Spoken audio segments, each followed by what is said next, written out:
Good afternoon, my friends. This is the Grim Flayer. Hope you're doing very well today, and we are here to discuss yet another Kaldheim spoiler, Darkbore / Slitherbore Pathway, the Golgari MDFC dual land, if you will. I know that term is fraught, but it is a dual land of sorts. And it's the green-black pathway, will it rock? Is this a card we should be playing in our green-black rock land base? I am going to give you the too long didn't watch version at the beginning. Probably not, although it's not a super high impact decision either way. This is a relatively high floor, low ceiling land. It's not really going to make or break your results if you decide to play it, or if you decide to leave it on the bench. That said, there is still some interesting nuance to uncover. I am going to get into that, and I do think at the end of the day, there are probably, most of the time, going to be better alternatives to reach for, no matter what you're trying to accomplish with your land base. But we'll talk a little bit about this, and even though it's a low-impact decision, as I say either way, I do have some hype for Kaldheim. I really do, and I am excited for the full spoiler season. We don't have that yet, of course, so I'm going to spend a few minutes here talking about the pathways. And also, I'm just slightly burned out on playing, I'm not going to lie, even though I haven't been playing all that much.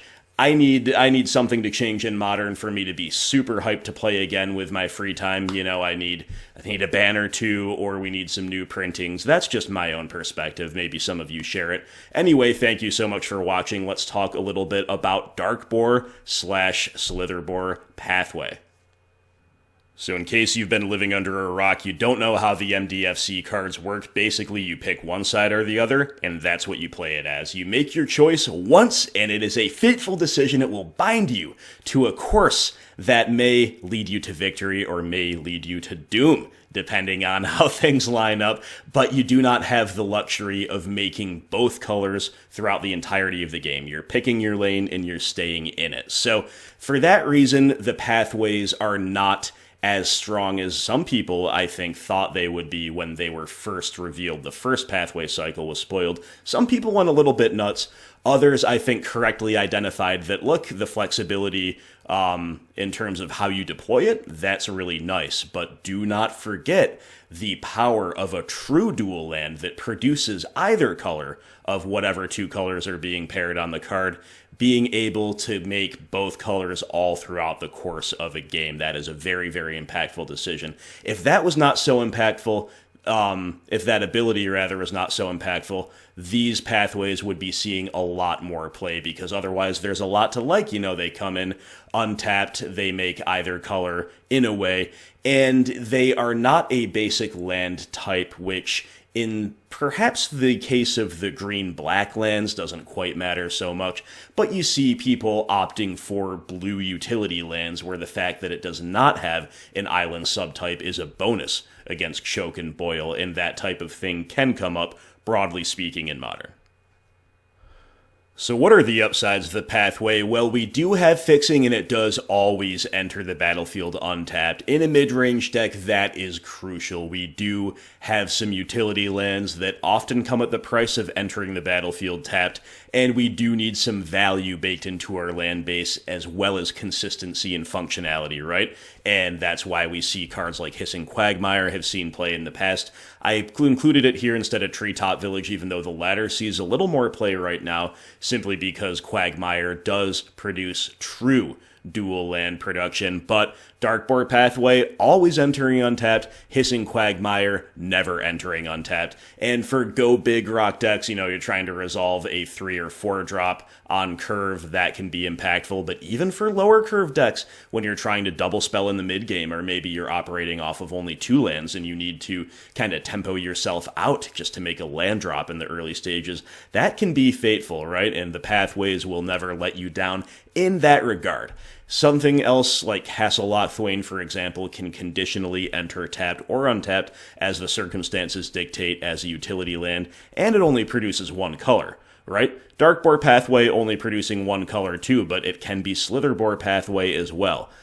Blooming Marsh, a true dual land in the sense of its mana production, but even it can enter tapped, at times. And again, if you're looking at turn 4 and beyond, Blooming Marsh can actually be a really bad draw. The fast lands look like about as much of a free roll as you could possibly imagine in a 2-color mid-range deck, but let me tell you, it's really not that uncommon for them to come back and bite you at a crucial stage of the game if you find the 4th land you've been waiting for, but it enters tap. So we do have to give Pathways some major credit in this regard. Well, lots of other staple lands always enter untapped if you need them to, right? Well, yes, but not for free. We've got the classic staple, the fetch lands, the shock lands. You can't leave home without them. They're a very, very important part of how these decks function optimally. However, the life loss does add up, and if you look at other forms of utility like Nurturing Peatland, the same is very much true there. So when we look at the pathways, again, in theory, you can make your selection. It's always going to enter untapped, and it is always going to be painless. That's a very, very significant advantage. So one obvious conclusion might be, okay, well, maybe when the meta is fast, when there's a lot of aggressive decks, and when there are many taxes on both our tempo and our life total, therefore, so both factors I'm mentioning here about ETB untapped and being painless are relevant, maybe that's when we want a pathway in our deck. That could be very well the case. However, we definitely have one glaring downside to its inclusion, even if those factors are true. And what might this glaring downside be, I hear you asking? Well, you're looking at it. It is good old rock staple Scavenging Ooze. I've said for a long time that rock is the best Scavenging Ooze deck in the format, and the best Art Confidant deck in the format for that matter. If those cards aren't well positioned in the context of the meta and in the context of rock, rock might not be a deck that's worth playing. Frankly, I think they are that central to the archetype, and therefore the prospect of playing a dual land that hedges us a little bit against burn and against aggressive decks and against fast decks, like, for example, graveyard decks that go all in and you need to disrupt as quickly as possible, but one that also is bad with Scavenging Ooze is a big deal breaker to me. This lack of synergy is basically the major reason I don't think the pathways are going to be optimally included in rock, even as a one-of. And again, I make the caveat that they're reasonable to play. It's not like a deal breaker. It's not a game breaker either direction, but I hope you understand the point here. You've got a thing that's a nominally dual land, but that you will often need to play as a Darkbore Pathway because we are a black-based deck. We are overwhelmingly black with a green splash, and the one real exception to splashing green, because you don't see that many double green pips in rock deck spells anymore, is Scavenging Ooze, who wants as many green sources as is humanly possible, and Darkbore Pathway does not provide that. And, you know, maybe you'll be flush with black sources and you can afford to play it as a Slitherbore Pathway. That is totally gonna happen a lot of the time. And then maybe you could even look into Urborg, Tomb of Yawgmoth, but then if you're looking at playing another utility land that's not a basic, not a fetch, only fixes in one direction, just to fix your land, your other utility land that's only there for mana fixing and otherwise provides no value, you're starting to get away from the core principles and the core purpose of a mid-range mana base. So let's think of it like this. You've got an ooze on the field, you're in an interactive game where you're trying to gain life. You know, you're against humans, or you're against burn, or you're against something where you need to kill their creatures, and you also want to stabilize your life total. You also want to grow the Skus. We've all been there. It's a great path to victory. It's very satisfying to kind of nickel and dime them into oblivion with the Skus, gaining life, brick-walling attackers, eventually clearing the board and turning like a 7/7 ooze sideways a couple times. It is a beautiful way to win a game as a mid-range player, but if you've got Darkbore Pathway on the field, maybe you're having to hold up Fatal Push and Cling to Dust. If they don't present good targets for that, you can't activate the Scavenging Ooze, or perhaps you were priced due to the Skus into playing Slitherbore Pathway, then you don't quite have the ability to hold up Push and Cling, and that can be a disaster against certain progressions out of the opponent, and you can use your imagination for other scenarios. The point is, Skus kind of pulls us in a direction that is anomalous in terms of the color demands in our deck. Now, maybe you can say that Skus isn't worth having. Just to fit in a pathway, though? No. If we've got other things that kind of cripple our green production, but the payoff for them is really high, let's say some kind of like mind-blowingly good mono-black utility land that we want to play multiple copies of, maybe we start having to call Skus into question. But the relatively dubious upsides of Pathway compared to other lands are not really worth putting a question mark over Scavenging Ooze over. Whereas with all the scenarios I just described, if you've got a good old Blooming Marsh, or a Hissing Quagmire, or an Overgrown Tomb, even if they did cost you life at one point, or even if they did ETB tapped at one point, now you can do everything. Now you're in cruise control in the pilot's chair, as a mid-range player should be in the mid to late game, and that's when you really need to turn the corner. That's when you really need to have the most possible options on the table.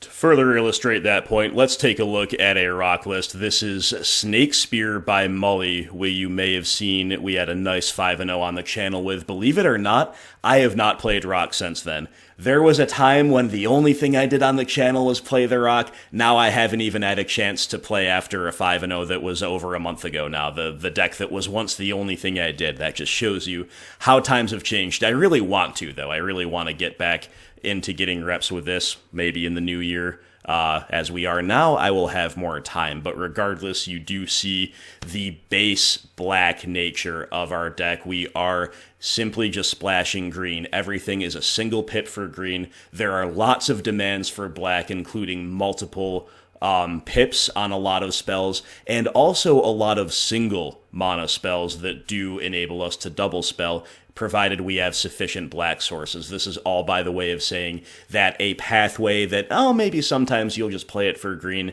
I really don't think it is all that realistic, nor is it all that good. One thing, though, to mention is if you look at our threat suite outside of Scavenging Ooze, it can be a generic mana, even if we play it for whatever the other color would be for Confidant and Tarmogoyf, and Hexdrinker, of course, doesn't care what color you're tapping for as long as you're sinking mana into the snake, right? So, again, if we do have something that outclasses Skus, that kind of forces us with other incentives away from Skus with some of the hypotheticals that I've mentioned, and also is not green, heavily green in terms of its color demands, then we could really see the pathways maybe carve out a nice role as a one of. Until then, I think there are going to be better choices. You're seeing a lot of them here in Mully's list. We've got the full 4 Blooming Marsh. One thing I could mention is if you really, really, really don't like having Blooming Marshes coming in tapped in the mid game, you could experiment with a pathway over a 4th marsh.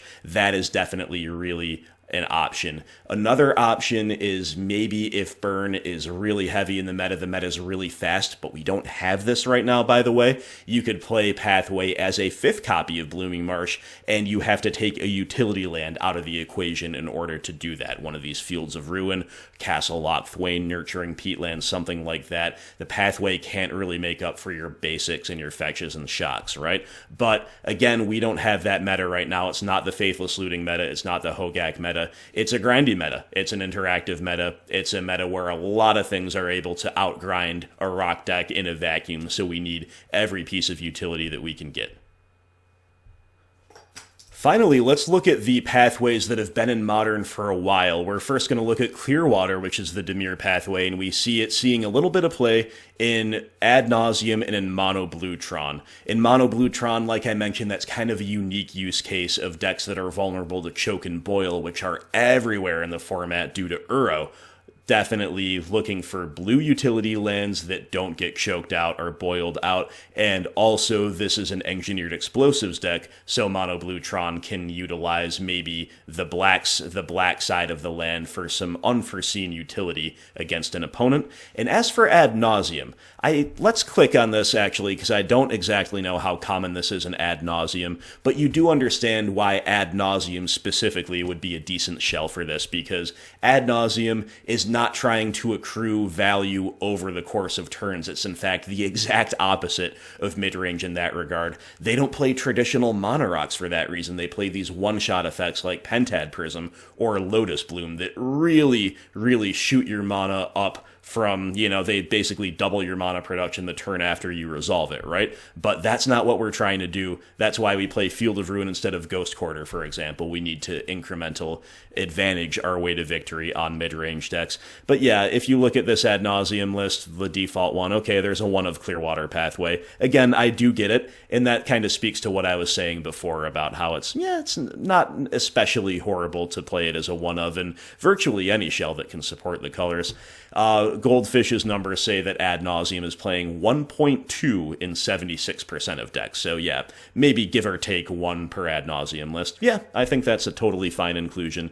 And if you have played ad nauseum, you know the color demands are pretty significant with the combo now. But again, it's one and done, right? Next up, the Gruul Pathway, seeing virtually no play in Modern, despite nominally there being some interesting homes for it. And as far as I can tell, really the only deck using it is a very spicy one that's a red-green Hardened Scales deck playing Kazul's Fury as a fling effect, and so a couple lightning bolts as well, and Crag Crown Pathway to enable it, among other things. And then for the Selesnya Pathway, again, seeing virtually no play despite this color pairing being visible in Modern for sure. You have exactly one Devoted Devastation player who seems to have opted for it instead of the usual Horizon Canopy style utility lands. I'm not sure why. And then you have like one copy showing up in a random Uro Omnath deck. But, if you look at these, if you're playing Yorion, it's what? Where are we? 29 lands, right? 29 lands or so. Yeah, so if you're doing that, you can throw in these one-ofs occasionally. Why not, right? But ultimately, again, these pathways have been out for a while. They're not really seeing that much Modern play. And then, my friends, to be fair, with the Orzhov Pathway, Grim Climb / Bright Climb Pathway, we do see it appearing in a couple mid-range decks. Now, for the Rakdos mid-range, this is actually Mardu, and I, in my Discord, specifically looked at the list that's playing it with all due respect to the opponent, with all congrats to their 5-0. We did think that the land base was a bit of a mess, right? So I don't think it's a very good fit in a Mardu mid-range deck. In Orzhov Stoneblade, though, we do have to say that actually is a pretty good fit. And the fact that it is a pretty good fit makes me acknowledge that there is a question to be asked and answered here as to whether it fits in another two-color black-based mid-range deck, aka the Rock. But if we tab over to the Orzhov Stoneblade list that is using it, we see some crucial differences. Number one, there is no color-hungry mana sink, there is no Scavenging Ooze, and there is no equivalent to Scavenging Ooze in that regard. So the downsides of Pathway are not really there, as they are when you're trying to leverage it in a Skus deck. And also, if you look at the differences in Stoneblade just goes higher because it has Stoneforge Mystic and the attendant swords and Batterskull package. You do suffer more in a Dead Guy Ale deck, I think, than in a Rock from the ETB tapped lands, because often you are trying to equip swords and maybe double spell alongside it, or single spell alongside an equip. You are very often trying to hardcast Batterskull. Also, if you look at this particular list, it is playing Bitter Blossom. We do have, therefore, a higher incentive toward painlessness, but consistency in the mana base, as well as that need to ETB Untapped. And if that comes at the expense of a little bit of utility, that is indeed fine. Even so, you can see where there is a little bit of, some question marks. Castle Lock Thwain kind of goes against those incentives. In Bright Climb, Grim Climb Pathway does not help Castle itself enter untapped, so it is still definitely not a complete free roll. It does play nicely alongside Field of Ruin, though, which is a nice 2-of here in a way that something like Fetid Heath would not. So we do see that the pathways do have a niche role in Modern. My argument is just that it's not really for Rock. Riverglide Pathway, the blue-red one, the Is It one, seeing a lot of play. And we have to acknowledge the big differences here. It is seeing play in two-color decks, but these are all island decks. These are all decks that, again, are very vulnerable to choke and boil. So they actively have to go out of their way to include lands that simply help them cast spells, just like Basics and Shocks and the other usual suspects would, but will not get choked and boiled out. I think that is the single biggest reason you are seeing the Pathway have such high representation in decks like Blue-Red Control and Storm, and such minimal to non-existent representation in mid-range decks like our own. And the final pathway, for the sake of completion, is the Boros Pathway. Now, you do see 3 results where it's included, I think, is a one of in Rakdos, or maybe Mardu midrange more accurately. But Rakdos is putting up so many results right now that it really is the vast majority of decks not playing it, even if they have a micro splash for white to make, like, a couple things I've seen are like a Kaya's Guile or 2 in the sideboard, maybe a Lingering Souls or 2 main deck. These are usually facilitated more often, and I would say much better, by a single Savai Triome and maybe a single Sacred Foundry as well. The Winota deck, though, Needleverge Pathway, this is an example of where a pathway is a pretty good home, and I haven't played against the Winota deck. It is more of a rogue archetype. It's relatively new, but as you can see, a lot of the same incentives are here as we've seen in other decks running Pathway. Number 1, it is a 2-color mid-rangey deck, but one without mana sinks, as we saw in the other Yorion deck we looked at, and indeed, this is a Yorion deck too, so you have to remember we've got 31 lands, we've got a lot of land slots to fill up. The other thing to note here is that, just like the Dead Guy deck, it is a Stoneforge Mystic deck. You therefore have that extra incentive for as many lands as possible to ETB Untapped, which the Pathways do. And finally, this is a Taxes deck. I think the Pathways are pretty interesting fits in Taxes decks, for the same reason that Ghost Quarter is a really good fit in Taxes decks. It is much less of a free roll in 2-color true black-based mid-range decks, where on average people do prefer Field of Ruin. So I hope that breakdown of where the existing pathways, the 6 of them that were printed in Zendikar Rising, have found homes in Modern, helps buttress my point about evaluating the Golgari pathway for Golgari midrange. So there you have it, my friends. Those are my thoughts on the Darkbore Pathway option for Golgari. I think it's a fine one to own. Future printings might push it further into contention. I also think it's a fine one to play if you just like it, if you just like the play patterns it generates, if you feel able to shave from some other form of utility or some other part of a staple rock land base. Sure, I'm never going to look at a list and say, oh, a one of Pathway, get out of here. That's definitely not right. So this was all, again, a lot of conversation about a decision that is relatively inconsequential, but I love diving into the nuance of stuff like this with my favorite deck ever as the subject. I hope you did too. And to round things out, let's just look at the art and appreciate it. We've got the borderless versions I've been showing you this whole time by Elena Danner, and we've got the more stock, pack-fresh standard versions of Johannes Voss, and both of these artists are incredible. Both of them are some of my favorite landscape artists that are currently active in Magic, and as you know, I do have an affinity for old bordered lands, especially basic lands, but these two do incredible work. I think both versions of this are absolutely incredible. It really depends more on what vibe you're going for and how you like the borderless style relative to the non-borderless style, but either way, this is a card that I think on average right now will not rock in an optimized list, simply because all of the signals it sends are also signals that tell us we need to be leaning heavily on Scavenging Ooze, and it does not play that well with Skus. Beyond that, we have other issues, as I went in here, that are kind of specific to rock and specific to its mana sinks and its need for utility that might not be present in other decks, even if they're broadly similar in mission and in structure. So there you go, my friends. I hope you enjoyed this digression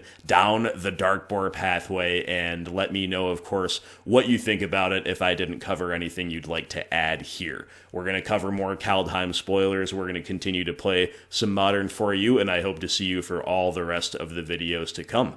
Take it easy, guys, and I will talk to you soon.